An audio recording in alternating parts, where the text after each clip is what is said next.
ঋষিতা খাতুন, আমরা অনুষ্ঠানে প্রায় শেষের দিকে চলে এসেছি, আর একটু ধৈর্য রাখো, তারপরে আমাদের অনুষ্ঠান শেষ হবে।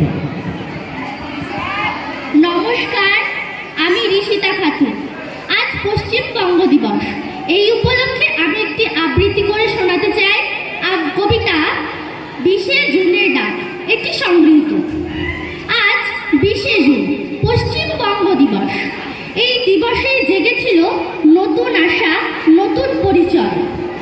এই মাটি আমার মা, এই আকাশ আমার ছাদ, এখানেই বেজেছে রবির গান, নজরুলের প্রতিবাদ। গঙ্গা ঢেউয়ে লেখা আমার শৈশব আর গৌরব।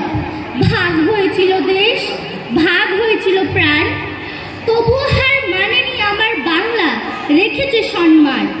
বিবেকানন্দের বাণী, নেতাজির সেই ডাক, আজও শিরায় শিরায় জাগায় নতুন বাক। করি আজ এই দিবসের ক্ষণে, হিংসা নয়, ভেদ নয়, বাঁধব প্রীতির বন্ধনে।